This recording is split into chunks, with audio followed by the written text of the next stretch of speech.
Botoks üz çizgilərini hamarlaşdırmaq üçün tanınır. Amma bugün biz onun getdikcə daha populyar olan yeni istifadəsindən danışırıq. Vaginizmin müalicəsindən. Vaginizm nədir? Vaginizm çanaq tibi əzələlərinin, xüsusən də vagina girişindəki əzələlərin qeyri-iradi yığılmasıdır. Bu spazmlar hər hansı penetrasiya cəhdi zamanı baş verir. Bu cinsi əlaqə və ya tampon istifadəsi, hətta adi ginekoloji müayinə zamanı ola bilər. Belə spazmlar cinsi əlaqəni çox ağrılı, çətin, bəzən isə mümkünsüz edir. Vaginizm insanların düşündüyündən daha geniş yayılıb. O hər yaşda qadınlara təsir edə bilər. Travmalar, cinsi əlaqə ilə bağlı qorxu və narahatlıq, bədənlə kifayət qədər tanış olmamaq, bunların hamısına səbəb ola bilər. Bu vəziyyət qadının cinsi sağlamlığına, özünə inamına və münasibətlərinə mənfi təsir göstərir. Bəs niyə botoks? Botulinum toksini müvəqqəti olaraq əzəlləri boşaldır. Vaginizm zamanı botoks çanaq tibi əzələlərinə yeridilir. Bu əzələlər qeyri-iradi yığılaraq ağrı yaradır. Botoks isə onları boşaldaraq spazmın qarşısını alır.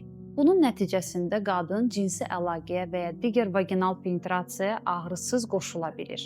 Bəs bu prosedur necə aparılır? Prosedur sadə və minimal invazivdir. O, ambulator şəraitdə və ya ümumi anesteziya altında aparıla bilər. İlk olaraq ginekoloq çanaq tibi əzələlərinizi müayinə edir və inyeksiya üçün dəqiq yerləri müəyyənləşdirir. Botoks adətən vagina girişindəki spazm yaradan əzələlərə vurulur. Vaginizmin dərəcəsindən asılı olaraq bir neçə nöqtəyə inyeksiya edilə bilər. Prosedur təxminən 15-20 dəqiqə çəkir. Bundan sonra eyni gün evə getmək mümkündür və bir çox qadın artıq bir neçə gün və ya həftə ərzində əhəmiyyətli rahatlama hiss edir. Tam təsirin başlaması üçün isə bəzən 2 həftə lazım olur. Botoks təhlükəsizdirmi? Təbii bir sual. Qısa cavabı bəli.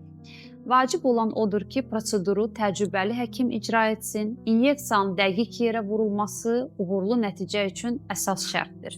Nəticələr nə qədər davam edir? Botoksun təsiri daimi deyil, amma adətən 3-6 ay arasında davam edir. Bu dövrdə qadın müntəzəm cinsi fəaliyyətlə əzələlərini yenidən öyrədə bilir və bir çox hallarda əzəllər boşalmış vəziyyətdə qalır və botoksun təsiri bitəndən sonra belə spazm təkrarlanmır. Bəzi qadınlarda əlavə müalicələr lazım ola bilər, xüsusilə də vaginizm uzun müddətdir davam edirsə. Amma əksər qadınlar üçün 1-2 seans kifayətdir və bu əksər hallarda daimi rahatlama təmin edə bilər.